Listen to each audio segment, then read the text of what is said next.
guys, I'm Emma Bradford here to show you how to make your own gnome hat inspired by our family art making project that we just added from the book called Gnome, Gnome, Gnome. You can get your own family art making kit that has all these different gnomes that you can create your own little mischievous play or just plain pretend. It's something fun that you can use to create and continue to play on thereafter. This is also another little part that can be fun. You can make your hat for yourself. I'll show you how to do that with some bigger paper. If you just have copy paper at home, you can do the same thing on a smaller scale. And that can be for like a stuffed animal or anything else that you think might want a little party gnome hat. So this is just gonna show you real quick how you can do that and make this for yourself at home.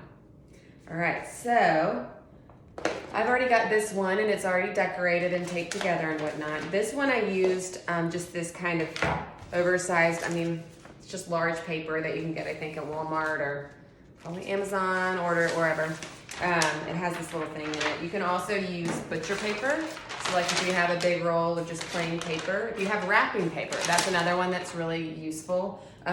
You want to be delicate with that kind just because usually wrapping paper is pretty thin, but if you either double it up or just be gentle with it, you can use that as well.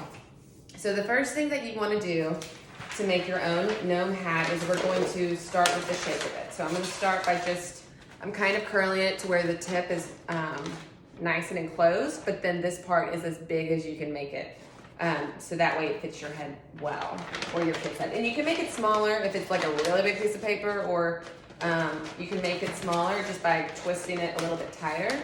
This may be where parents are going to have to assist a little bit. But then you'll just tape it off wherever you want it to be. And this isn't permanent, so if it's not perfect, it's okay. But then what we're gonna go ahead and do is we're gonna cut, you see how we have kind of this weird edge at this point? We wanna cut that to where it's nice and smooth. And also, a lot of times with gnome hats, if you make it longer in the front, you can see that this one is a little bit longer in the front. It sits on your head a little bit better so that it doesn't fall off quite as easily. But then, so it's shorter in the back, a little bit longer in the front. Kind of like the opposite of a mullet. So I usually start where the opening is and then I'll cut down. So I'm just cutting down towards this little handle that I've got. You might not have a handle in the way. So you just want to cut it down as much as you can and then it'll go back up. And I like to put the seam in the back, so that's why for me the back is up here. So you can see it's a little bit longer in the front, shorter in the back. Not exactly even, maybe I'll do a little bit more to even that up some.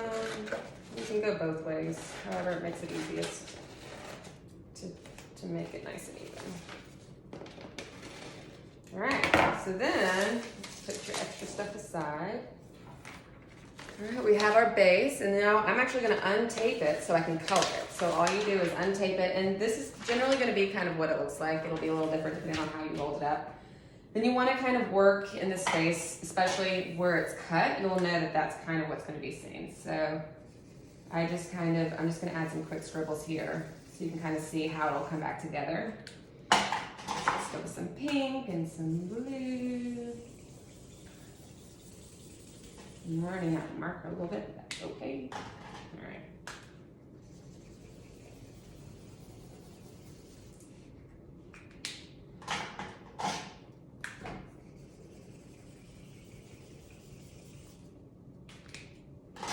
All right, so again, just putting color on here for you to see how it kind of goes.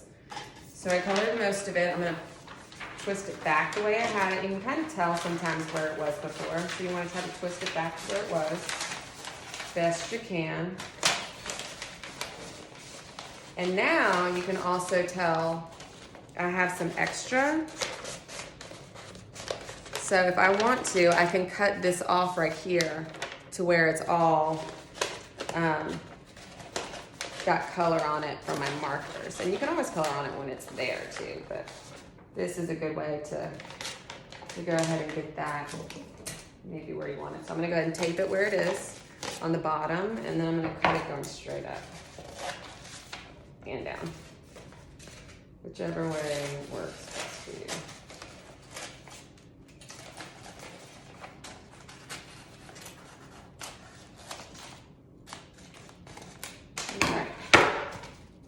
And we have a gnome hat. And obviously I didn't color the top of this one, but you can always undo it and add some more decoration to it. If you have, this one's probably too small for me, but it's a little tall.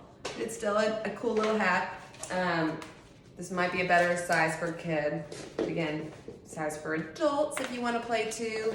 And also, again, if you have copy paper, it's a great option to make smaller ones for your toys to join in on the fun as well. So these are some ideas. If you have pom-poms at home, if you have any stickers, you can use paint if it's a thicker, like if it's cardstock or if it's railboard or cardboard, or not cardboard, or poster board or something like that. You can use some paint and other things as well.